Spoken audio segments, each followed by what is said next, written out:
not going to work, dude. Well, again, I think with the elements, them going to Iowa, traveling. I mean, you want to talk about this Ducks team being a road warrior team, another tough environment. Uh, Again, this was very close to being a loss, but to put that last drive together in that 2 minute, the 2 minute drill and pull it out, and then have Atticus hit that 39-yard field goal. I mean, again, this is why I looked over at my girlfriend in the car and said the Ducks are going to lose this game. They normally lose this game, do they not? I mean, like late season, November, against an opponent that is lower ranked, that is lower than them, that they should beat, that they're favored against. They ended up pulling it out. Like I am impressed by this team's grit, determination to go and get this win when it was just an ugly, ugly game. And again, like you're right, they did play into Iowa's hand. This is what Iowa does, but you won an Iowa game. You didn't let Iowa beat you. You didn't let that last drive was huge, especially offensively. And we're going to get into it, like, because there were some choices, defensively late in the game that I really question as well, and early as far in the as game, choices that were having me scratch my head. But albeit mentioning too, without their top wide receivers, Malik Benson was in, no DeCorian Moores, who I was trying to say, no Kenyon Sadiq. You had guys like McClellan deep from the bench. You lost Gary Bryant early on in this first game. catch that he had, that was one of the big plays Dante Moore had. Then he was done. Well, and it's funny, like, yeah, you get a big 22-yard reception to Gary Bryant Jr. You're like, all right, perfect. People are stepping up, and then he goes down, and it's like, all right, well, who else is going to step up in this one? Yes, Sally Apaga, who is usually a special teams guy on the punt team, specifically was getting reps at the wideout at that point, or tight end. I can't remember exactly which position he plays. Tight end. Yeah, so we're now down because Sadiq's out. McClellan, who is now your starting tight end, or not McClellan, Jabari Johnson. Thank you. McClellan had a couple of good catches, and Jabari Johnson had a couple of good catches as well, but it was just a lot of different names today, and that is something that we do need to remember, and I should say, hey, you know what, dude? They didn't have all their top weapons. Maybe if they had a DeCorian Moore, they could have scored a couple more touchdowns today. Yeah, well, let's get the former Duck on the line here. Talk with Anthony Newman, who, as a former secondary defensive player himself, probably absolutely loved what he saw. This is definitely a game that defenses love and offenses hate, but I'm intrigued to see what the former Duck and NFL pro has to say about the Ducks' victory over Iowa. 18-16.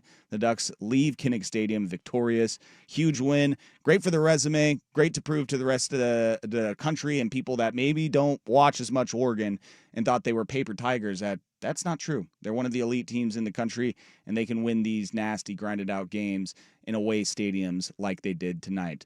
Take a quick break here on the Dick Hanna Dealerships post-game scoreboard show. We will get Anthony Newman on next here, but first we got just a weather update from Brandon, because no traffic. Hopefully you're all snug on your blankets at home. So we head over to weather with Brandon.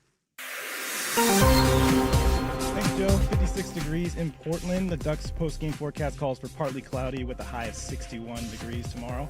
Looking ahead to Friday in Autzen against Minnesota, the forecast will be partly cloudy, high of 54 degrees. Duck fans, game day is here, and you need fuel to cheer on Oregon. Hey, it's Dusty, and at Victorico's Mexican Food, we know the game doesn't wait, so neither should you. Swing by before kickoff for mouth-watering burritos, tacos, quesadillas, and more. All served up fast and with the quality you crave. Whether you're tailgating or watching from home, Victorico's has you covered. Get in, get out, and get back to the action. Fueling Duck fans with restaurant-quality food, ready in no time. Pick up in-store or order for takeout or delivery at Victorico's.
Dante Moore running with a snap back to throw. Protection's good. Throws it to the end zone. It is intercepted and then sliding down in the end zone. Oregon will not get points. Dick Hanna Dealerships presents the Postgame Scoreboard Show on the Fan Sports Network, 105.1, 1080, and the Odyssey app. Welcome back into the Dick Hanna Dealerships post-game scoreboard show. Let's not waste any time. Let's get right to him. Anthony Newman, former Oregon Duck and NFL pro. Anthony, as a defensive player, I heard you in the pregame as well over at Grand Central Bowl that you were stoked for this game. This was a defensive game. You love these type of games. As a Duck fan, though, as a Duck alum, as a former player, how did you feel about the performance out of the Ducks today? Well, it was a great win. You have to find, ways to win games like this. I mean, it's a battle. You go into the game and you're missing 3 of your starters. And then you get another guy hurt during the game. It's like, whoa, okay, what's going on? And you still find a way to beat a good football team that has a good defense. They play solid football. They don't beat themselves. Well coached. And the weather conditions were terrible, and you win. That's big. That really is. It's just, it's nerve-wracking. You're sitting there going, what are you doing? What's going on? Come on. Yelling and screaming. But at the end of the day, you got the dub, and you should be happy for them. Anthony, tell me about what Oregon did to Iowa's defense, specifically on their offensive line up front, that allowed them to absolutely decimate them in the running game. It's a team, Iowa, that usually only gives up, around 90 yards a game. We were highlighting it in the first segment that Joe said it's like right around 3 to 4 yards a carry. It's just not a lot of give on Iowa's front line on the run. It's how they're successful, and Oregon just beat that ass today. Well, it's funny, watching the running backs, they were hitting those holes really fast downhill. And a lot of times you see the Iowa defenders on the outside, the edge rushers, a lot of times they make tackles on the outside coming downhill and making those tackles from the outside. And Oregon running backs were getting through the holes so fast. And then the interior linemen of Oregon, the guards, the centers, they were creating some seams for the Oregon running backs to get through. And I keep saying this about the Oregon running backs. They're downhill runners. I mean, they hit those holes so fast, and they're just going downhill. All of a sudden, you're in the second level, and then you'll break right or left. But still, they're always going north and south, and that's those guys are hard to deal with. I face a ton of those guys trying to tackle guys who are downhill, not trying to run towards the sideline. Not trying to look pretty. They're looking to run over you. And Noah Whittington is just ridiculous. And Jordan Davison, he's a dude. He's a dude. He's a true freshman, and he is almost a grown man. It seemed like in that fourth quarter, the conditions started to wane, and then the rain came back. I'm just curious, though, like what maybe you were seeing, or why in the final Iowa drive in that 2-minute drill that Oregon, like, There was seemingly no offense all game from Iowa, and, Oregon was able to run the ball pretty consistently all day, but how come out of nowhere I was able to have a 93, 94-yard drive where they're completing long passes, and then Dante Moore, who was basically kept in check today, again, big part of it, the elements, is able to lead a 2-minute drill like that, complete an absolute dime also on the right-hand side to Malik Benson that just threaded the needle. How come, like, out of nowhere something like that happens? Is it just offensive coordinators like, oh man, like, wow, we could have actually been doing this all game and realizing themselves in the moment? But maybe what did you see in those final 2 drives from both teams to where the offense was able to open up and get points for both of them? Well, for Iowa, it had nothing to do with coaches and offensive coordinators and calling plays. It had everything to do with some defenders making some mistakes on Oregon side, the back end guys. We call it bad eyes. They had Iowa 3rd down and long, and both safeties, Thieneman, who's a vet, and Aaron Flowers, a young guy. They're playing kind of like a deep middle, deep quarter type of the field, and they start seeing the quarterback scramble. And anytime you see a quarterback scramble, now you're buying time for receivers to get open, and now they're running a new route. The initial route was covered. And it's always this breakdown. Okay, what's happening now? Everything is broken. It's a broken coverage now. Guys running wild. And the 2 safeties, they stop their feet and start moving forward. And then somebody's always going to, sneak past you and get behind the defense, and they slow tight end, got behind the defense, and then it was a connection. It was a first down. And it happened a couple of times on that drive. And, Iowa, they don't pass the ball. The quarterback was struggling all game. But when you give the quarterback time, and then he'll get some more time because he's going to scramble a little bit, it creates chaos in the back end. And if you have bad eyes as a DB, yeah, it's going to hurt. With Oregon's drive, that was all Dante Moore. He was throwing dimes. I mean, he was throwing dimes, and the receivers were doing a good job of getting yards after contact. A couple of times they caught the ball, and they were going forward. They had one run at the beginning trying to, keep the safeties, up close to the box. And they said, no, we're staying back. And so Dante goes, okay, I'm just going to start throwing dimes left and right. The receivers made some great catches, and that's how you move the football down the field with kind of hurry-up offense.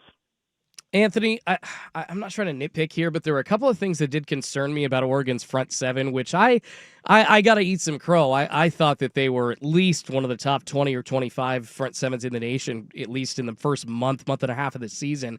After Penn State, I don't know. There were some points today, and I get it. Moulton's really good. He's one of the more prolific runners in college football, but I saw no one getting a hand on him, until 5 or 6, 7 yards up the field, even right up the gut, especially earlier in the game. Thieneman was having to come in, as the safety and finally get his ass. And that was one of the reasons Iowa was able to get some movement during the game. Does that concern you at all going forward? Or is that just something that Iowa does and you're not always going to stop it? You're talking about one of the best running offenses in the country. And they ran the ball. They had 43 attempts and only 140 yards. There should be no feeling like, oh, there's something wrong with the front seven of Oregon's defense at all. I mean, that they and their longest run was 16 yards, and that was that, every run was maybe 5 yards, 6 yards. Yeah, they kept moving the ball, but when you keep moving the ball, you still got to get points. You're right. And how many points did they have at the end of the game? 16. Oregon had 18. They moved the ball a few times and they didn't convert. They didn't score. They fumbled on the 10-yard line. You have to finish that drive. Oregon did just enough, okay, to win the football game. As a defense, that front seven, they did just enough to stop that running game. Again, they ran for 140 yards. I mean, that team averages 190 yards per. They will run the ball down your throat. It's poor conditions. It's slippery trying to grab those runners because the running backs or the quarterback because the jerseys are soaking wet. And Oregon still did a good job of stopping the run. To me, that was outstanding. It really was. For a team, that's all they want to do is run the ball. Period. Yeah, 3.3 yards per carry for Iowa today. I think that. Just closing with you, Anthony. I think this Ducks team will go as far as this defense takes them. They've been really impressive. Oh yeah, without a doubt. And not giving up. They gave up a couple of explosion plays, but not for touchdowns. Mm-hmm. They kept everything in front of them and made Iowa earn everything they got. And they only got 16 points. Right. Not enough to win. Right. Well, thank you, sir. I appreciate spending some time with us. And, hey, I appreciate you spending time with us on a Ducks victory, most importantly. Oh, damn right. You got to love it. Yes, you got to love it. You got the dub. That's all we care about. Right. All right, Anthony. Appreciate your time, man. Have a great night. Okay, talk to you later. That was Anthony Newman, former Oregon Duck, former NFL pro, sharing his thoughts on the game. And, yeah, man, I think that just obviously sample size, you get more games in. This defense, it's a difference maker. It is an elite defense. It is a top defense in this country. They were able to keep that Iowa run game, which is what they want to lean on, in check. This is why, like this morning, we were talking about what's ahead for Oregon. A Washington offense doesn't scare me as much when you have a defense like Oregon's. And we needed the linebackers to answer the call tonight. We needed the defensive line to play like they've been doing all year. The secondary, this Iowa team, they don't like to throw the ball too much. Gronowski is not that great of a passer.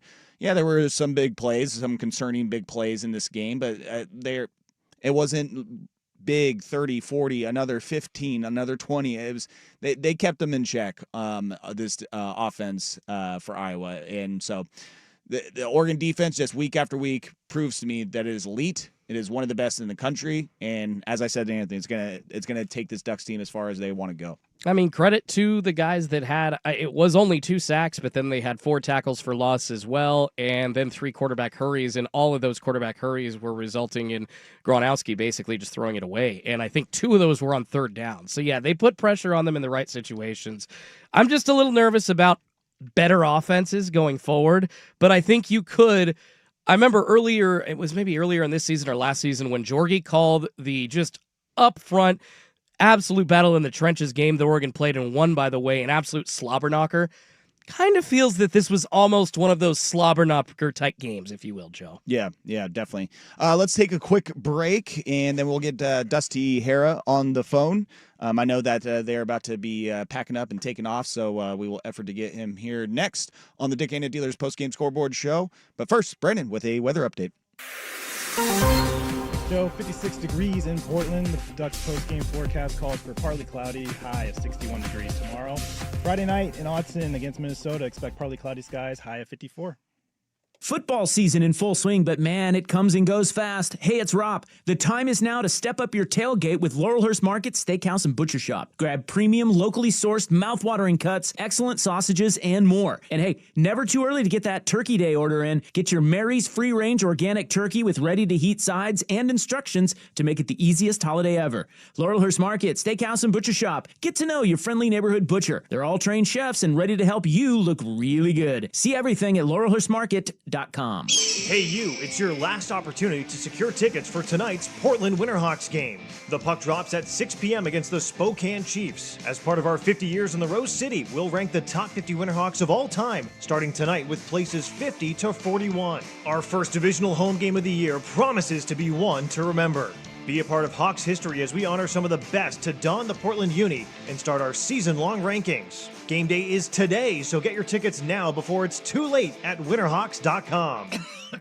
Oh, how's that flu, babe? Did you take DayQuil Intense Flu yet? Nah, I got this. Ugh, okay, I don't got this. You stay on the couch, and I'll grab the DayQuil. Undo your flu symptoms with DayQuil Intense Flu. DayQuil Intense Flu provides powerful relief of your flu symptoms. I'm ready for that to-do list. Wow, you do got this. DayQuil Intense Flu. The daytime coughing, aching, fever, under your flu, medicine. Use as directed, keep out of reach of children. It's about time delivery worked on your schedule. Same day, next day, or scheduled in advance. However you plan it, the Home Depot delivers the whole job. From drywall to doors, plumbing to paint, we'll get it there when you need it. Because on the job site, timing is everything. You order, we deliver. It's that easy. The Home Depot Pro. It's about time. Is your financial advisor offering you up to a 30% upfront bonus? Or are they promising you up to 10% growth per year, all for your retirement income? If not, then you need to come to Trajan Wealth. I'm Jeff Jr., founder of Trajan.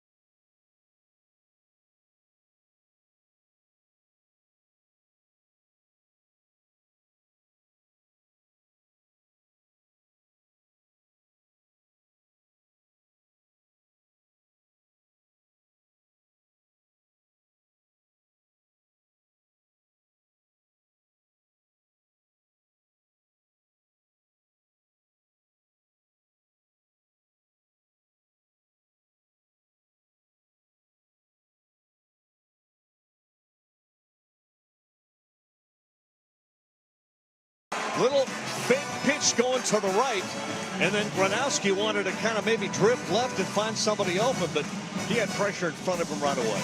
Dick Hanna Dealerships presents the Postgame Scoreboard Show on the Fan Sports Network, 105.1, 1080, and the Odyssey app. Welcome back into the Dick Hanna Dealerships Post-Game Scoreboard Show. Joe Fisher, Jordan Schultz across the faux marble table. Hi there. I don't know if I know Brandon's last name. What? Yeah. I don't think you just admitted that on the air. That's and I'm pretty sure I just added him on LinkedIn the other day, too. Yes, you did. We connected Even and worse. everything. How dare you? We're connections. You're like Brett Favre. You're the Brett Favre of the fan. You enter the locker room and you're like, hey there, guy. Hey, I know you, guy. Love you. God, you're terrible. That's well, right. hey, I'm pretty sure I've been going by Handsome Brandon around here. Handsome lately, Brandon? So maybe just first name basis. There you go. We need. Although Well- that might confuse us with Sprague. Well, Hanson Brandon. it's better than Isaac Robb calling our former engineer, his name was Joey. He called him Josh to his face after he had worked for us for like 2-3 years. So, Rop. At least I was in Isaac like Rop, though. Jordan Schultz with us and Brendan across the glass. At least I didn't pull that. Okay. Yeah, at least you said that correctly. Is Bobby back there? Yeah.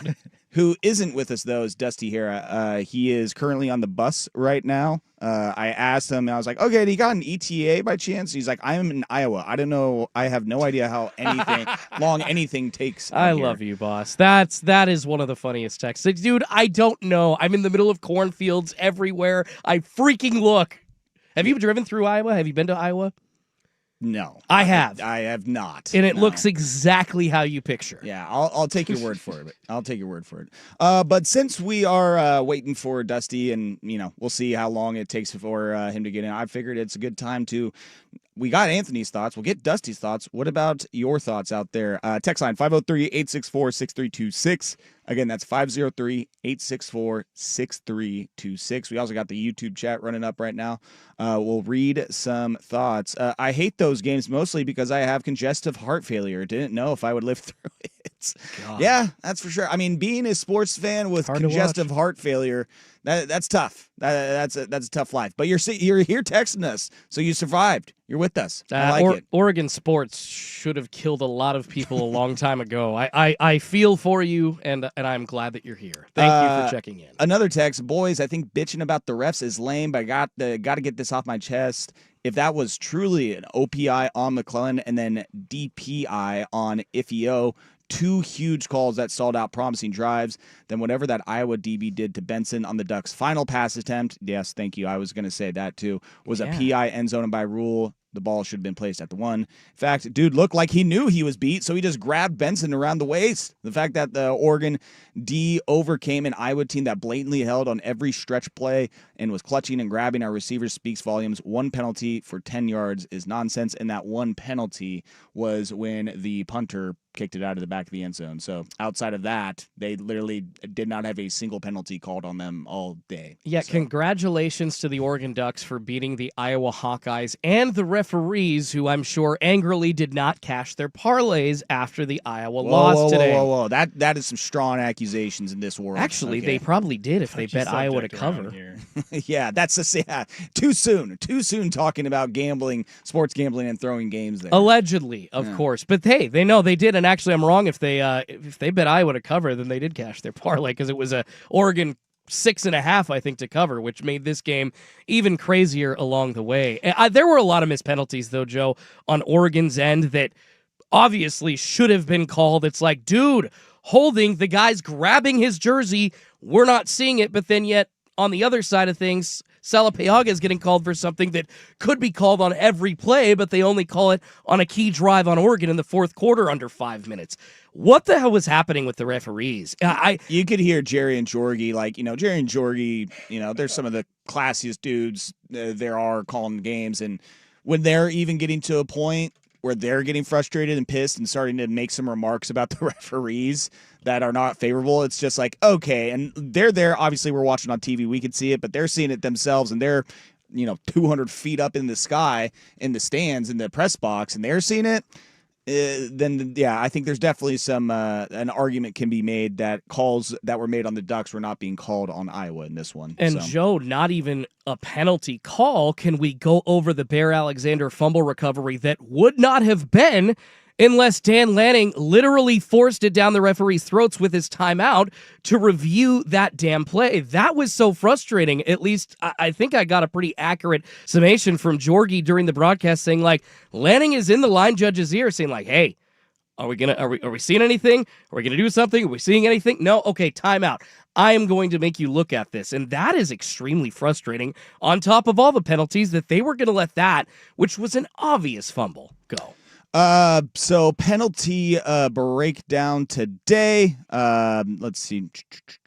Gosh dang it, I had it right in front of me too. Yeah, I mean the one obviously for Iowa, one penalty for 10 yards, and then the Ducks. Oh, here we go. I had my penalty tab there. They had 3-5 accepted for 57 yards of penalties today. Also on the YouTube chats, it's a lot of people bemoaning the referees. Refs were awful. They were atrocious. Survived adversity. Great win. Someone saying the big officiating is historically really bad. Today was just well off the charts. What in the actual hell? So proud of our guys, but what on earth? One penalty on Iowa was that safety. Yeah, as we went over. And he even went to say, I'm not usually a ref hater. That's just wow. So yeah, I mean, just another example. I mean, this really was just, and the person on the YouTube chat put it great. This was just overcoming adversity. I mean, the rumors started swirling before the game about the injuries. Those ended up being true. No DeCorian Moore, no Kenyon Sadiq, no Alex Harkey. You lose Gary Bryan early. You're in an away game, an away stadium. It's cold. It's wet. It's in the high 30s by the time that we get into the fourth quarter. It seems like you can't do anything right when it comes to the referees, and Iowa's doing everything correct. It just kind of seemed like, everything was lining up against you, hence why I looked over to my girlfriend and said, we're going to lose this effing game. And they pulled it out. That's why I think that regardless of how it looked, ending up with a W, and that's the most important stat of the day, is notching that win in the column there and just overcoming everything. And we've got another hour and a half probably where we will talk about some things that we didn't like to see. But I do want to give credit to that person who messaged in saying that just overcame adversity, survived adversity, great win. Because I do think that is probably, the Penn State game during the moment, that's a tough road game in that moment. This might just be the best win of the Ducks season, though, considering all things. I guess if this is the Ducks' best win of the season, all right, it's a good old school football game, and I get it, the weather affected things, but I'm just used to seeing a much more high-flying Ducks team, and I think I said this earlier already, just going up against better teams, higher scoring offenses, more prolific offenses, guys with multiple weapons instead of just one, and a quarterback that can actually throw the ball. Starting to make me nervous. I'm glad Oregon got the win today, but I even question them against like a USC at this point. But that's for another day, obviously. It's a couple weeks away. I'm looking forward, but I think we're all wondering, how the college football rankings, playoff rankings, are going to shake out after this weekend. And where Oregon's going to be sitting, probably near the same spot. But at this point, Joe, if they lose another game, I heard reporters talking earlier in the season that they would still be in the college football playoff as a 2-loss Big Ten team. Right now, I'm not so sure, man. Yeah, I mean, still a lot of factors left in just the national landscape. What happens with the rest of the SEC? How does the Big 12 play out? I think it's pretty comfortable at this point to say, like, the ACC is going to get one spot. They have to. Georgia Tech has to get in. Well, I mean, at this point, if they continue to play like they have. Well, yeah, but Virginia is also the undefeated team in that conference. So if Virginia wins out, I mean, if Georgia Tech were to beat Georgia, then yeah, I mean, I could see them sneaking in as well. Yeah. But you have to think that Notre Dame wins out, and then you got a group of 5 team. There's 2 spots that are taken up right there. If Indiana, Ohio State take care of business, that's 4 spots. They're going to give 3 to possibly 4 spots to the SEC. Yeah. And then that leaves literally your Big 12 champion, and then you got one more spot for an at-large bid. So it is going to come down to the wire as far as this college football playoff rankings go.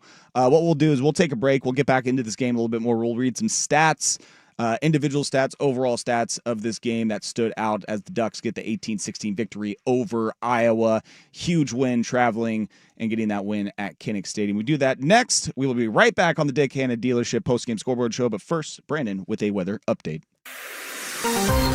56 degrees in Portland. The Ducks post-game forecast calls for partly cloudy, high of 61 degrees tomorrow. On Friday night in Autzen against Minnesota, expect partly cloudy skies, high of 54 degrees.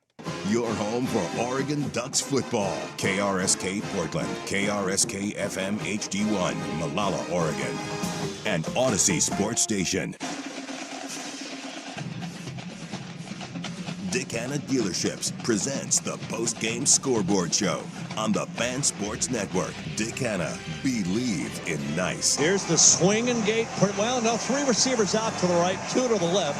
Gronowski, empty backfield. Trying to get the quarterback run. 4th down, back to throw. Going to keep it, go up the middle. He will walk it in. Time for the second half. Oregon Ducks football on the Fan is brought to you by Coors Light, Dick Hanna Dealerships, Philbrook Law, Zoom Care, Bellagio's Pizza, Langdon Farms Golf Club, Wilsonville Toyota, Mountaintop Metal Roofing, Victor Rico's Mexican Food, Legends Casino Hotel, Mods PDX, and Laurelhurst Market Steakhouse and Butcher Shop. The Dick Hanna Dealerships post-game scoreboard show on the Fan Sports Network, 105.1, 1080, and the Odyssey app. Drives on. Here's your hosts, Joe Fisher and Jordan Schultz.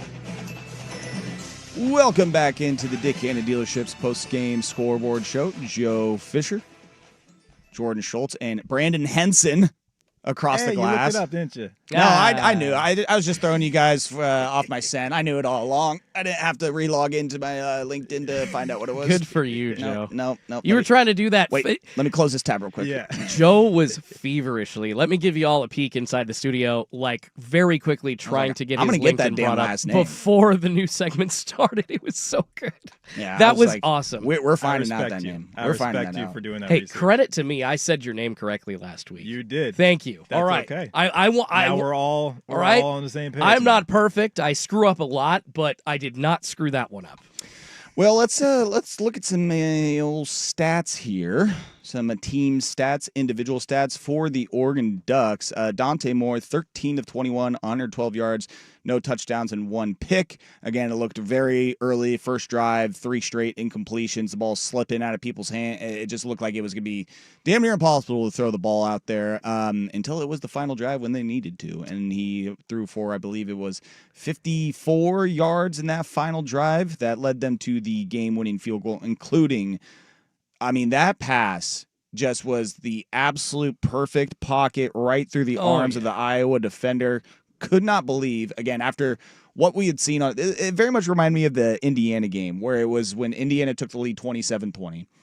I was like, well, I haven't seen anything out of this Oregon offense, especially throwing the ball today, that's going to lead me to believe that we're just going to go right down the field and be able to tie this game. Yeah.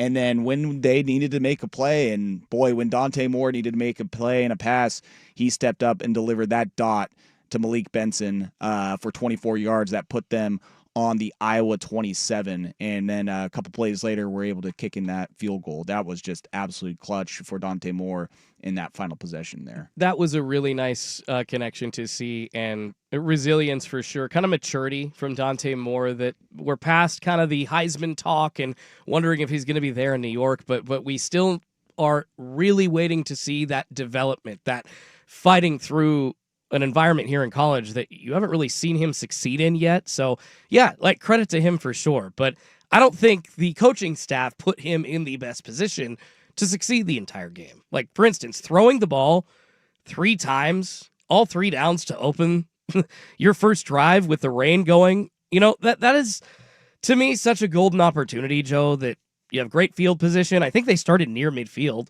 couldn't get a yard. That was so frustrating, and that was, I think, the start of like, well, great, this is going to be another crappy game, and Oregon's probably going to lose. And I know that could just be like, oh, we're going to take a shot early on. Maybe they won't notice. Those are their scripted attempts to start the game, but it was so frustrating. Like, obviously, don't throw the ball 3 times, but maybe that's why they did it. They didn't think that Iowa would actually expect them to do the obvious not. Like, I don't know. It was just frustrating. So credit to Dante Moore, but didn't like what Will Stein was doing all day today. Rushing the ball, the Oregon Ducks, Noah Whittington, 17 carries, 118 yards.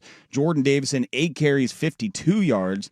Dante Moore, 4 for 46, with a large chunk of that, 49 of them coming on that one run, and De'Aaron Hill Jr., 7 carries for 45 yards and 1 touchdown. But these are their averages in this game. 6.9 for Noah Whittington, who before this game had the 3rd best yards per carry average in the country. Jordan Davison, 6.5 yards per carry. Dante Moore, 11.5. De'Aaron Hill Jr., 6.4 for 7.3 yards per carry, which, again, I said this at the beginning of the broadcast, 3.3 yards per carry. That's how much Iowa was giving up this year going into this game. I think that was, either the best in the country, top 5. I'd have to look it up. But, you're giving up 3.3 yards a clip, and then Oregon comes in and doubles that and then some. Huge game, not just by the running backs, but that is by the offensive line right there. Definitely the reason why they won the game. And after some questions that we had about the offensive line, Joe, I think you saw it up close when it was just messy and wet down at Autzen Stadium. Didn't look really that great against Wisconsin. I had some questions about the top guy. I would say Lolu, not really concerning me, but Prayon, I feel like he's missed some key blocks at some points, and it just, didn't make it easy for Oregon in that Wisconsin matchup. But today, they clicked, and big credit to them, and they did what they've done for the last decade and a half plus, man. They leaned on the run, and they were super successful, and it's just nice to be positive. It is really nice when Oregon gets that signature part of their win. Receiving, Jamari Johnson, the Louisville transfer. Obviously, Sadiq has been more of the focus as far as pass-catching tight end, but Jamari Johnson leading things today, 4 catches, 436 yards. Malik Benson, 2 for 29. Jeremiah McClellan, 2 for 14. Noah Whittington, 2 for 4. Gary Bryant Jr., 1 for 22. He was then taken out of the game after that catch because it looked like he got a lower leg injury there, got rolled up on as he made the catch. Cooper Perry, 1 for 4. Justice Lowe, 1 for 3. So, again, we saw very early that it was going to be tough to throw the ball.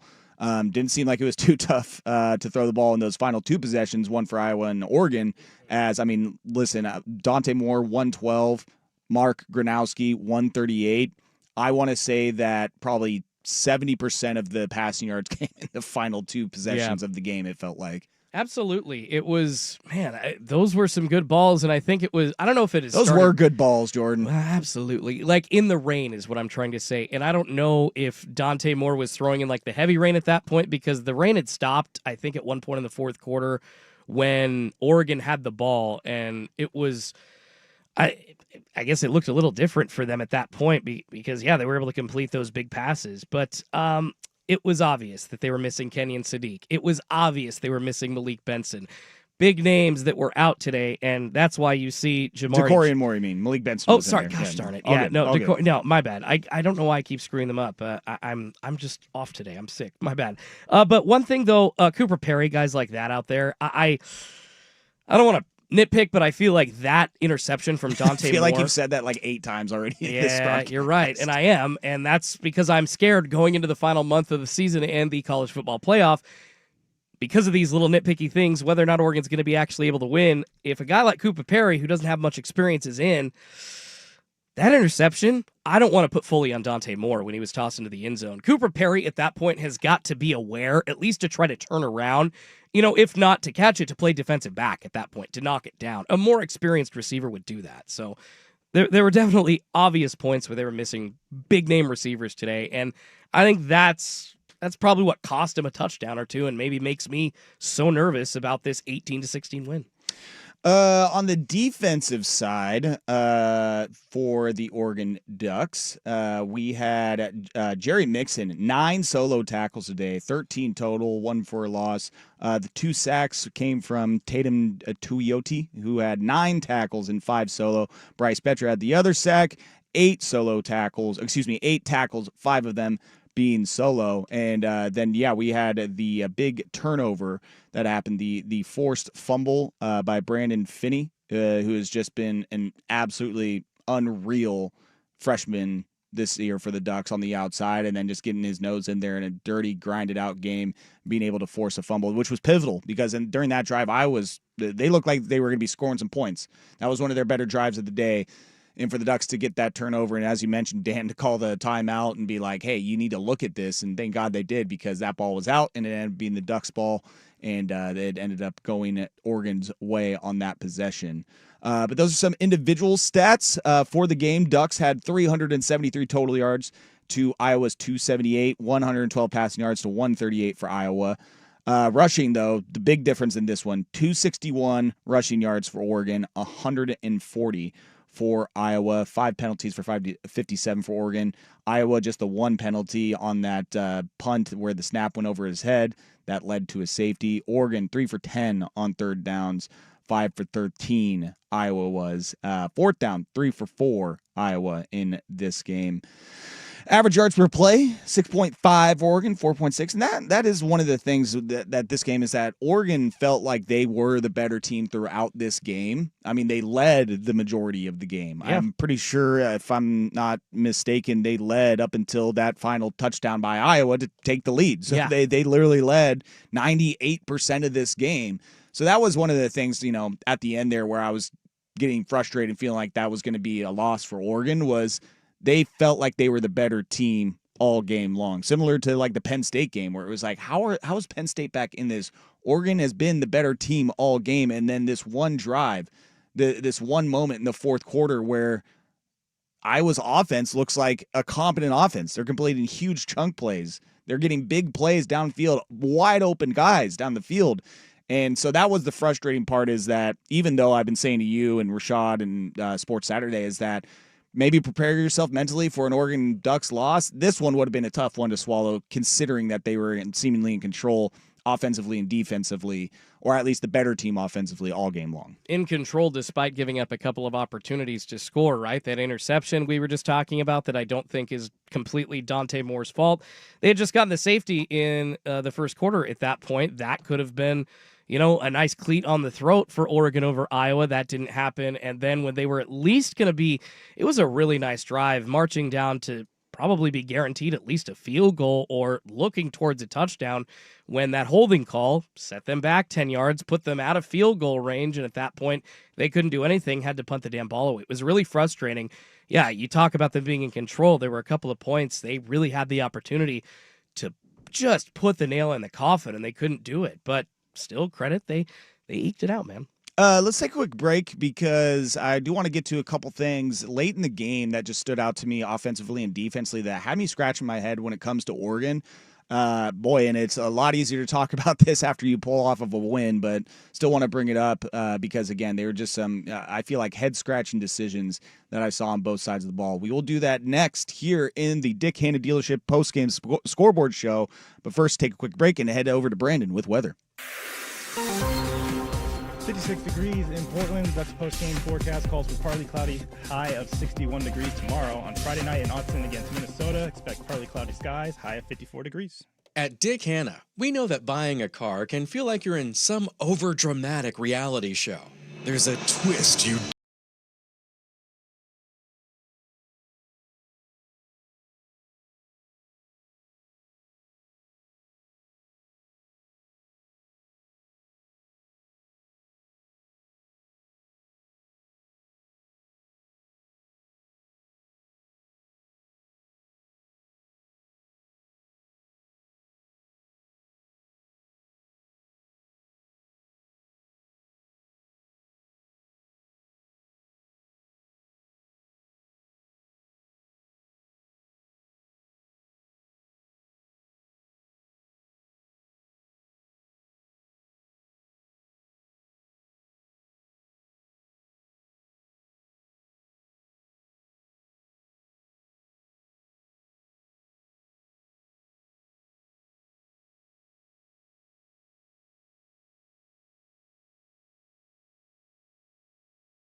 out there. And Gronowski back to throw. So it's a screen pass, and did he get it away? He did not. He didn't get rid of it. Tried to loft it over Betcher, and Betcher's right in his chops and said, no, you don't. Dick Hanna Dealerships presents the Postgame Scoreboard Show on the Fan Sports Network, 105.1, 1080, and the Odyssey app. No, you don't. Welcome back into the Dick Hanna Dealership post-game scoreboard show. Joe Fisher, Jordan Schultz, Brandon Henson. Hi. Thank you. Yes. I was really scared that it was actually Hanson there for a second. Nailed it. You're not the first. I'm pretty sure Dusty made that mistake earlier this week, so you're good. Oh, we're doing good. Ducks get a W. I just cracked open a medio litro of Mexican Coke, baby. Now I'm doing real good. Cheers. That is one of the best, most refreshing forms of Coca-Cola. The other would be just a nice fountain out of the McDonald's soda fountain of Coca-Cola. Which I think I saw out on the table that you're sipping on out there. You got that McDonald's Uber here, bud. I need some kind of something for my throat, and like I had some. And McDonald's will do it. Soda is the answer. Yeah. Well, cold soda, yes, absolutely. Hey, that's what The Sopranos bubbles. taught me. Whenever Tony was going through something, Carm would just be like, "Just drink a Coca-Cola, Tony. You'll be fine." Yeah, no. I was like, I don't think that's. You know what? All right, we're just gonna move past that. But a medio litro. That will solve all your problems, okay? There was something that just in this game I felt like there was a moment that the Ducks could have put this away, and it was that second to last offensive drive that they had where these are the moments where listen, these guys, these coordinators, they're much smarter than I. They're much more knowledgeable about football. I think it's easy for a lot of us to be armchair quarterbacks. But there was a moment in that second to last drive where Oregon they're going, they're driving, they're handing the ball off. Davison's getting yards. Noah Whittington seeming like he can't be stopped. They're getting 7, 8, 10, 15 yards a chunk, it feels like. And then they get to a 3rd and 2 or 3rd and 3. Yeah. And they go empty with Dante Moore and try to have a quarterback keeper off the left-hand side where they don't get it, and not only that, it gets called for a holding, and so then they have to go back 10 yards, and then the play after that, he tries to throw it to Jeremiah McClellan, and it just goes right between his hands, but it wouldn't have mattered. It was offensive lineman downfield, but that was one of those moments where I'm just like, you were moving the ball consistently, handing the ball off to your running backs. That's what got you to this point down here, and at the moment that you need just 2 or 3 yards, you say, hey, the running backs, I know you guys have been working your ass off this entire game. You guys have been our bell cows all night long. How about this? We'll go empty, and we'll have Dante Moore do a little quarterback boot keeper off to the left-hand side. They'll never see it coming. And sure enough, they got stopped, and on top of that, an offensive holding call, which, you can call on any play, but that play did not work. And it backed him up, backed him out of field goal range, especially after the ineligible man downfield. That was one of those moments that scratched my head where I'm just like, why did you stop feeding your guys that got you here? Especially Noah with the game he was having. He was turning his legs on that drive specifically. He could not, it seemed like after first contact, he was getting another 5, 6, 7 yards. That really made me scratch my head like, what are we doing here? Well, I think that draw play worked at another point in the game, so Will Stein was just trying it again, just going back to something that he saw had success and trying to get more involved, because if the quarterback's out there running, you got to leave a guy on the defense to spy, and that then becomes basically almost an 11v10 matchup, on the defense there. So I understand why he's doing it, but he didn't have success. And I agree. There's another couple of points, like during the game, I talked about the first series where I did not like the scripted plan to go 3 passes on 3 downs in a row and go 3 and out. It just didn't make me comfortable. Didn't give me comfort as a fan that I think that our offensive coordinator came in today knowing what he's doing. So I'm that's a big toss at him. I'm not trying to throw a bunch of mud. Well, this is what I say. It's just frustrating to see. These guys are a lot smarter. They know what they're doing. They're calling plays right there. And when we're at home watching it, is there not a feeling of the flow on the sideline? I'll read you the runs that happened on that drive. First play of that drive, 9 yards, Noah Whittington. Next play, 8 yards, Noah Whittington. 11 yards, De'Ara Hill, the next play. 12 yards, Jordan Davison, the next play. 4 yards, De'Ara Hill. 4 yards, Davison. and then you decide to do the Dante Moore keeper. Like, those guys were consistently getting chunks. Every time you gave them the ball, they got at least 4 yards, and you were on a 3rd and 2 and decided, no, let's not do that. Let's not give it to the run. That one was just very confusing. And that was a moment in the game where Oregon scores a touchdown. They go up at that point. What would it be? It would have been 22-10. Yeah. Game over. You're then asking an Iowa offense like that to score twice in the final minutes of the game. It's not going to happen. So that was just one. I feel like those are the moments where Duck fans look at Will Stein and it's just like, what are we doing, bud? Like, that is not a moment to go away from your running backs. That is one of the gripes that I have about this game, and it's easier to talk about it now, like I said, with a victory. But again, those are the moments where people just look at it as offensive play calling, kind of scratch their heads and wonder, why do we do the things that we do? Why are we putting ourselves in a tougher position than we need to be? Coaching hasn't given fans confidence in big situations throughout the way, unfortunately, under Dan Lanning's tenure. Like I said, I feel like I'm throwing a bunch of mud. And I don't want to be super negative after a win here, but there are points in big games like this. If Oregon would have lost, their college football playoff hopes are probably done, right? It's just really tough to see a path from here, especially if it's a trenches game like this that Iowa, as we've already talked about, kind of pulled Oregon into rather than the other way around. And at that point, you think, Joe, you were talking about telling your girlfriend the whole game, I think Oregon's going to lose, or turning to her. It wasn't the whole game. It was just that drive specifically. That was the moment when we ended up, I say we, the Ducks, they ended up going for that 3rd and 2, running the quarterback keeper. It gets a holding penalty, knocks them out of field goal, and then they try the pass, ineligible. That's when I was like, we're not going to get points out of this drive now. I was going to get this ball back, somehow drive it the whole field, which they did, and end up winning this game. And it took a great 2-minute drill from the Ducks to able to pull it out. And so I was then able to joke to her that I never had a doubt. No doubt in my mind at all the entire night, right? Iowa had that momentum, though. That was the point in the game where I thought that it could have been a step on the throat moment that the Ducks just didn't seize because of head-scratching play calling at a moment where they just needed to keep it simple and be like, hey, Jordan Davison, you are an absolute monster. We will give you the ball. Fall forward, 3 yards, 1st down, keep the drive going. I agree. That was the head-scratching moment. And then on the defensive side, at the end of the game there, when you need the team to bow their backs the most, you have 2 passing plays where the guys are left wide open. That big play to the tight end that got them a 40-yard gain down the middle. And then I believe it was maybe a 3rd down that Iowa had where the guy was just basically ran a quick little sit route and was wide open and was able to get a 1st down and able to keep their drive going.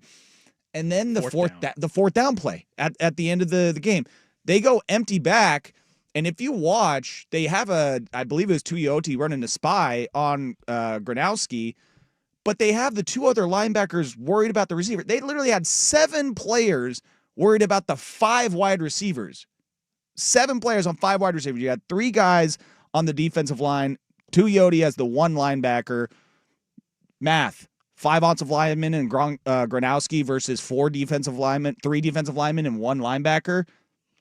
What do you think they're going to do? Yeah. He's going to keep it. He's going to run it. And he walked into the end zone. Another moment where I was like, 4th down. All right, we made it. Holy crap. Just need 1 stop. And then that happened. I'm just like, what did we think was going to happen?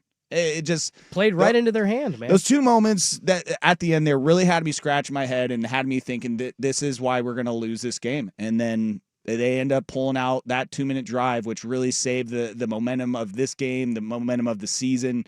So, I mean, way to clutch up Dante Moore. Even that drive a little bit was like starting off a little bit lackadaisical, and then they hit that big pass from Malik Benson and it completely changed the trajectory of that drive. Yeah, it was. Oh man, I think you kind of felt a little bit of turn of the tides at that point, but I was a little more nervous, I think, earlier on than you were, Joe. It just, man, I want to see Oregon put away weird, punt first teams like this. Just frustrating, man. And I don't think we're ever going to see Oregon punt as much as they did today ever again. Hey, that's an for Iowa a long game. time. That it is. That is an Iowa game. And a safety as well. The first time in 4 years that Oregon has scored a safety, man. Also, can kickers going up against Oregon stop making 58-yard field goals? Holy ass. Like he's running out there, and I'm like, oh my God, they're actually going to attempt this. And then he nails it. I'm like, didn't this cat from Indiana, like 3-4 weeks ago, they run him out and he nailed like a 59-yarder? And what had me thinking too, I was like, we have these opponents nailing 59-yard field goals, 58-yard field goals. And here we are just crossing our fingers, hoping Atticus can make 35 to 45-yard field goals. And he ended up clutching up today, which hasn't been talked about enough, but I feel like that is a perfect segment because we got to get to our mountaintop player of the game, mountaintop metal roofing player of the game. And it is Atticus Sappington. We will get to that next here on the Dick Hannon Dealership Postgame Scoreboard Show next. But first, weather update by Brandon. 56 degrees in Portland. The Ducks postgame forecast calls for partly cloudy, high of 61 tomorrow. Friday night in Austin against Minnesota, partly cloudy, high of 54. If you're considering new construction and want it done right and fast by a team that's focused on innovation, collaboration, and creativity, you want Mods PDX. At Mods PDX, we craft beautiful, sustainable, energy-efficient buildings of the highest quality. Our modular approach means your project can be completed faster than traditional construction, and our team of uniquely qualified architectural and trade professionals have the expertise and experience to make your vision a reality. Visit us today at modspdx.com. There are only about 4,300 publicly traded companies on the U.S. Stock Exchange.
The left, one alone to the right. Dante, snap, keeps, runs it up the middle. First down inside of the 25-yard line. Dick Hanna Dealerships presents the Postgame Scoreboard Show on the Fan Sports Network, 105.1, 1080, and the Odyssey app. Welcome back into the Dick Hanna Dealerships post-game scoreboard show. We're going to get into some more thoughts on the text line, 503-864-6326, and on the YouTube chat, but figured we would take a look at the college football landscape and some of the scores and finals from today's action in the top 25, Big Ten, other conferences of note. Number 2, Indiana. Well, actually, let's cross this out the board. Ohio State took care of Purdue. Go figure. 34-10. Ohio State still undefeated. Indiana needed everything against Penn State, though, including a last-second touchdown, which had to be reviewed, looked at. Fernando Mendoza, he had to just throw a ball up to the back of the end zone, praying that someone comes down with it. And that someone, Omar Cooper Jr., I believe, is the recipient of the game-winning touchdown, and he just barely scraped, and I mean scraped, a toe in the back of the end zone for them to take the 27-24 lead and to get out of Happy Valley with a victory. Indiana now 10-0, 7-0 in the Big Ten. That would have thrown stuff into chaos, wouldn't it? And in Oregon's favor, for sure, if that were to go Penn State's way. Unbelievable close loss for them. Well, I'm at Grand Central Bowl this morning with all the guys, and, we're keeping track of the scores as they go. And I think Penn State, it might have been tied 7-7 at that point. I just said to Durham, like, can you imagine what would happen if Penn State gets the win? And they're this damn close. Or this close. But Indiana, they remain perfect on the season, again, with the victory 27-24 over Penn State. Texas A&M, they are the only remaining undefeated team in the SEC. They beat Missouri today 38-17. Missouri starting a freshman quarterback. They did not score any points in the first half. Tried to make a little comeback in the second half there, but to no avail as Texas A&M still undefeated. And the overhits, and that is a incorrect prediction for Rashad from Hootie Love this morning. I made sure to mark that red as soon as I saw that. I'm on top of it. Don't you worry. You got it. The standings already updated. Oh yeah. Georgia, they beat Mississippi State 41-21 after a big first half and a solid performance by Gunnar Stockton. Their running back, though, Nate Frazier, 12 carries, 181 on the ground and a touchdown, as Georgia gets the win there. Just curious who they got next. Ooh, they got a big game next week. They take on Texas, number 11 Texas, as their next matchup, who I believe is coming off of a bye week this week. Yes, Texas did not play this week. So Ole Miss in the patented November SEC bye week. It was a bye week for them because they played the Citadel. Say that again. They played the Citadel. The Citadel. And they won 49-0, which I will say. I was going to say, how many points did the Citadel score? 0. None. But still, one of the cooler college names in FBS, FCS, the Citadel. Sounds badass, not going to lie. Some just don't make sense. That one's kind of funny. Texas Tech, BYU, biggest game as far as playoff implications go today. Texas Tech, they were in control the whole time, 29-7. As much as people like to say Texas Tech's offense, how much they love that, their defense, man, has been amazing all year long and have stepped up to the plate when needed in these big games. They are now fifth in the country for points scored against, only giving up 13.2 points per game. Texas Tech's defense was the winner of this one. And, look at that. Another incorrect prediction for Rashad Taylor. I smell a comeback in Hootie Love on Sports Saturday, baby. You are just savage right now. I'm petty. Wow. I'm coming back for the crown, all right? I'm coming back. Damn it. Texas Tech, though, I'm looking at it. I don't think these are updated stats, but going in today, they had, I think this is the 10th ranked defense in the country. So right now, they're looking like the favorites to come out of the Big 12 unless something crazy happens. Big 12's remaining schedule, Texas Tech's remaining schedule.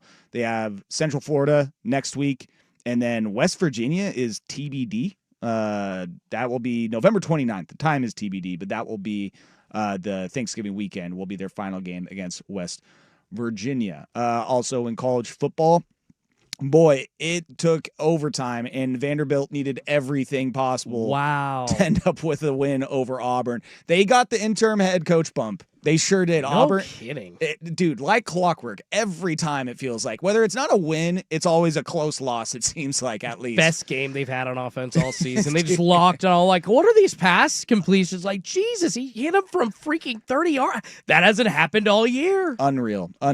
Miami, they end up doing what they should have done against Syracuse because Syracuse is terrible. They win 38-10 down in Miami. And how about this? Number 23, Washington. They go into Madison and take on Wisconsin. And Wisconsin wins 13-10. You want to talk about Iowa grabbing Oregon by the collar and dragging them to the depths of hell with them? That's what Wisconsin did in this one. And this is what I'm talking about with Washington. It's like when they face a competent defense, their offense to me it just goes away. Yeah. Like, congratulations, you play against Rutgers and have video game numbers. Who doesn't? When you play a good defense, and we saw 2 weeks ago against Wisconsin, they've got a good defense. They do have a good defense. Offense sucks. It is terrible, but their defense is solid, and they were able to keep Damon Williams and that Washington team in check. I want to see what the total yardage was for Washington in this one. Give me 2 seconds while I pull that up. 251 total yards for Washington today in Madison, Wisconsin. Whoa. Yeah, that is a huge loss for Washington. Thought Damon Williams was better than that. Yeah, that's what I'm saying, man. He gets a good defense, and that Washington Husky offense does not look too great. The weather was in Wisconsin's favor. It looked worse than Iowa. Yeah, another one of It those. was half snowing. Dude, yes. Wisconsin, Yeah, so. and they love, I mean, like, and let's, be real. We're in the Pacific Northwest. We can look out the window and see that we deal with crappy weather all the time. Yep. But, hey, man, you got to be ready for it. Oregon was ready for it today to an extent. Looks like Washington was not ready for it. Games going on right now. Wake Forest and Virginia. Virginia, number 14. They are in the college football playoff as of now because they lead the ACC. Right now, third quarter, halfway through the third quarter, Wake Forest lead that game 10-9. Jake Dicker getting the boys ready to go. Demon Deacons hopefully pulling off an upset against Virginia that they would hope for at least. And talking about another ACC upset possibly. California, JKS. Right now, they lead Louisville 20-13 with 11:30 left to go in the third quarter there. They're going to be number 14, number 15, both ACC teams taking a loss. And I don't know if you've taken a look at the ACC standings so far. They're wacky. Dude, I mean, the only undefeated team, again, Virginia. Yeah. And the one-loss teams are, Louisville, Pitt, Georgia Tech. Miami. Miami's got two now. Yeah, they got the two. Even crazier. SMU is another one. Like, it almost looks like, wait, is this the basketball standings? Like, I see Louisville up here, and I see, well, maybe not Pitt. Sorry to say, my Pitt Panthers basketball team is not as great as they used to. But yeah, the ACC is completely wacky. It makes no sense. Right now, Alabama up 17-3 against LSU. Shocking. Yeah, exactly. Big shocker there. And then Notre Dame right now leading Navy 21-10 at halftime. Hey, Navy's competing. They're staying in it. They're there. They're staying in it. They're trying their best. Also in the Big 12, just run through these scores, or excuse me, Big 10. I'll run through these scores real quickly as far as other ones. Nebraska UCLA just kicked off 0-0. And then Maryland Rutgers 35-20 victory for Rutgers over Maryland. And then last night USC beat Northwestern 38-17. And the Beavs, they will kick off in 40 minutes against Sam Houston State. And they will cover that 20.5. They will cover that 20.5. They will not, sir. They will cover that 20.5. All right. We might have opposing bets on this. I believe in you, Beavs. I believe in you. All right, let's take a quick break. Read some more of your thoughts on the text line and on the YouTube chat. We'll do that next here on the Deckhand Dealership Postgame Scoreboard Show. But first, kick it over to Brandon for some more weather updates. 55 degrees in Portland. The Ducks post-game forecast calls for partly cloudy, high of 61 tomorrow. Friday night in Autzen against Minnesota, expect partly cloudy skies, high of 54. Unforgettable escape? Discover Legends Casino Hotel in Toppenish, Washington, where excitement meets luxury. Play your favorite slots and table games. Enjoy delicious dining and unwind in our elegant hotel rooms. Relax and rejuvenate at our indoor pool and full-service day spa, featuring state-of-the-art wellness pods. With thrilling promotions and premier live entertainment, Legends Casino Hotel is the ultimate Northwest destination for fun and relaxation. Visit legendscasino.com to book your stay. Legends Casino Hotel, within winning distance. Is your financial advisor offering you up to a 30% upfront bonus? Or are they promising you up to 10% growth per year, all for your retirement income? If not, then you need to come to Trajan Wealth. I'm Jeff Jr., founder of Trajan Wealth. If you have a plan to retire within the next 10 years, don't wait only to find out it's too late. I've seen hardworking folks like you retire only to be required to go back to work, all because their advisor told them guarantees like these were too good to be true. They're not. That's up to $30,000 upfront or up to $10,000 per year on $100,000.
Back in the Dick Hanna Dealership post-game scoreboard show. Going to play Dan Lanning's interview here. Just want to read a couple text thoughts. I trust Dan, but I don't trust the play calling of both coordinators. It's the most maddening thing because I feel like they do a great job most of the time, but they suddenly stall on offense or give up a huge play on defense. Yeah, again, it's just, when you have the performance like you do defensively and that final drive happens, or that drive in the fourth quarter that I talked about where it's like, dude, the running backs are doing great and all you need is 2 yards and then you go away from them. It's just head-scratching decisions. But text line, that texter said, I trust Dan, so let's listen to the man himself, Dan Lanning, his post-game thoughts. Coach, what can you say about just the grittiness of your team facing adversity throughout the day, before the game, during the game, and after the game? Yeah, I'm just really proud of our team. In that game, Iowa does such a good job of keeping it tight. You look at it, and I'm sitting here saying, okay, I feel like we're winning at each phase, and they were always in it. They were always in the fight. But our guys just needed one more second, one more opportunity, and they went out there and took care of business that last drive. The offense, you had all of your timeouts, but time was always running against you. No panic in those guys. What did you see from your offense in that 2-minute situation? It reminds you every opportunity we take to do 2-minute during practice, and these guys know in their mind, okay, here's when Coach Lanning's thinking about calling a timeout, and they just kept pushing, resetting. Unbelievable catch there by Malik to move the ball downfield. Great job by Dante. We kind of knew their MO and what they were going to do. I thought our guys attacked it really well. Coaches had a good plan there, and they all handled it with poise. And then for Atticus to come up with that kick, man, just tells you he's got ice in his veins. Going up against one of the best rush defenses in all college football, your offensive line and your backs put on a show today. What can you say about the effort in the production that they had? Yeah, we played Big Ten football today, right? And we said the most physical team's going to win. I don't think there's any doubt who the most physical team was. There might have been a little bit of doubt who was going to win there at the end. But our guys just need one more second and one more opportunity. You always say it. no excuses, next man up. But there were a lot of guys that were out that have produced for this offense. What does it say about the guys that are next in line? They were ready for their opportunity, right? And that's what you're looking for, is guys that are ready for their opportunity, right? You prepare for those moments. It doesn't just happen by accident. Those guys were prepared tonight. Brandon Finney comes up with a forced fumble in a critical situation. This defense played their butts off today. What can you say about the freshmen, the play, and then your defense just coming up in a big moment? Yeah, unbelievable job, man, of guys just competing and fighting for one more yard, one more chance, attacking the ball like we did there in that moment. Obviously a huge turnover in that game when they're down there in scoring position. So big moments for us. Well, Coach, you're soaking wet, and you've got a pink locker room to get into with the rest of the coaches. Congratulations on win. 1-0 this week. Appreciate it. Thank you. Yeah, Dan Lanning, just a football guy. Like, of course he was on the sideline, no jacket, no hat, no beanie, nothing to shield him from the elements. And just, after the big Penn State win, he shows up to Dusty doing his post-game hit with him, soaking wet because he was sweating from all the excitement of that Penn State game like he just played. And then he shows up to Dusty soaking wet in this one because it was an absolute monsoon over there in Iowa City. Ooh, what? Oh my goodness. Was this wetter than the game against Wisconsin at Autzen then? Because the game started in Wisconsin, it was not raining. It was just that one random 20-minute window where the sun showed itself and we're like, hey, we might actually get lucky here. And then the first quarter, 5 minutes left, the rain came back and it just slowly started to increase. And then the third quarter, third and fourth quarter, it seemed like it was raining the entire time. There was no breaks. This game in Iowa, it seemed like it was raining the entire game. From kickoff to kick going in the field goal, the rain did not stop. Maybe for 2 minutes in the fourth quarter, at least what it looked like on TV is it let up for a second, but it seemed worse at Iowa City. Maybe not the wind factor as much, but the rain definitely seemed like it just was consistently raining this entire game today. We saw a couple of passes from Dante Moore. One in particular, I think it was to McClellan, that just it shot right out of his body because the ball was so wet. He looked like he was trying to put it right on the numbers. It got there and just on the ground instantly. It was the conditions they were dealing with. I got to read this just because I've had this thought myself, so I feel like I've been seen and I've been heard on the YouTube chat. They're somehow I think, and I know this is sick, that Atticus is still a beeb and is going to kill the game for us to get his OSU side bag. Yes, I know I am a football psycho. Oh, wow. I said that I think last year when he joined the team. I was like, I don't know, man. I don't think I trust him just yet. I was like, he went to Oregon State. I feel like there's some sort of under the table agreement for them. Like, hey, man, when you get in a big game at a big moment, just hook that ball left. You got some Sopranos type S going on here. What is happening? Hey, Atticus came through, though. He is a Duck. He has earned his stripes now. He has earned his feathers. Okay. I love it. Let's wrap things up next here on the Dick Hanna Dealership post-game scoreboard show. But first, and our last weather update by Brandon. 55 degrees in Portland. Ducks post-game forecast calls for partly cloudy, high of 61 tomorrow. Friday night in Autzen against Minnesota, expect partly cloudy skies, high of 54. Weekend Warriors. Coastal Farm and Ranch is your project headquarters. From the home to the ranch, Coastal's got the tools, supplies, and know how to get it done.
Abington with 3 seconds remaining.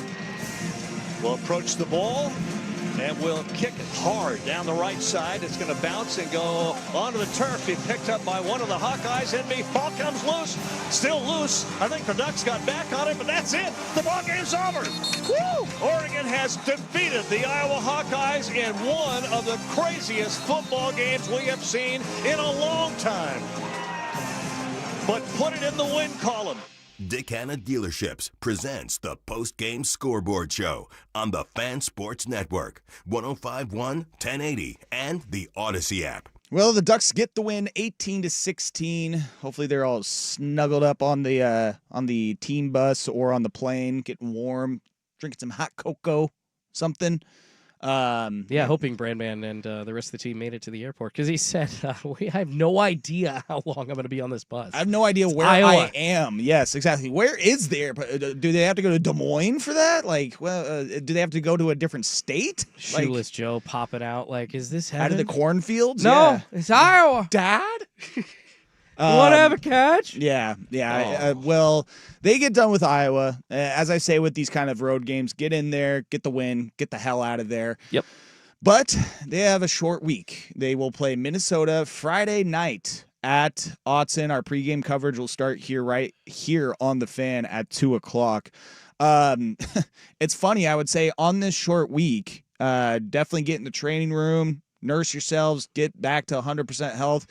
But you just had a bye week, and 3 of your starters got injured, and you got less healthy with time off. So maybe, miraculously, before a Friday night game, this team will get more healthy with less time. I don't know. But I am very intrigued to see over the next few days what happened to De'Corian Moore, what happened to Kenyon Sadiq. Sounded like he was trying to give it a go, and they talked to the tight end, not Jamari Johnson, who was getting reps today. Oh my gosh. Salapeaga. Thank you. Dusty was talking to him, and it sounded like they knew even yesterday leading up to this game that Kenyon wasn't going to be available. He had a concussion? Is that I don't know. Well, and he even said to Dusty, and I might be just looking into it a little bit more. Just online reports, so that's not confirmed. Yeah, but what he said to Dusty, and it was something along the lines like, yeah, we hope to, see him back in the next few weeks. And I would like to listen to that audio again, because I kind of was like, whoa, that kind of made it seem like that's not, we'll see him on Friday. But Oregon is also very, very cloak and dagger with these injuries. Oh, they just do not announce them. They keep them very close to the chest, as I think legally possible within the NCAA rules. Yeah. And then also, with Alex Harkey, see what the deal with him is. We'll see what the diagnosis on Gary Bryant Jr. is. But in a positive light, Evan Stewart might be coming back soon. Maybe they give him this week off just because of it being the short week, and then we see him against USC at home on the 15th, or excuse me, the 22nd.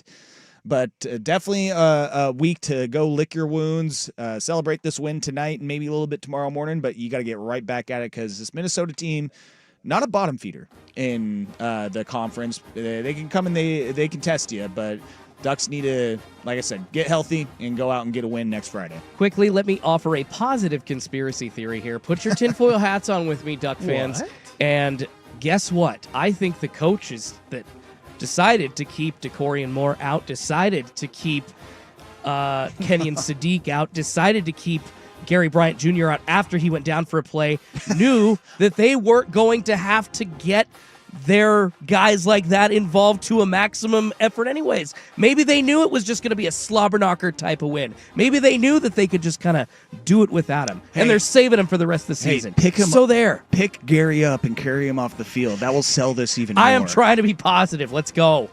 Appreciate you guys out there listening to the Dick Hanna Dealership Postgame Scoreboard Show. Brandon Henson, appreciate you rocking with us tonight. Thank you. Jordan Schultz, thank you as always. Thanks, brother. Go Ducks, baby. And again, thank you all for listening, and we will catch you next Friday night after the game. That's going to be a late one. But hey, you'll all be on the road coming back from the game, so you can tune in right here on the Fan Sports Network all Friday afternoon and night long for Ducks coverage. Again, I'm Joe Fisher. Thank you all out there. Go Ducks, and have a great rest of your Saturday night. Peace.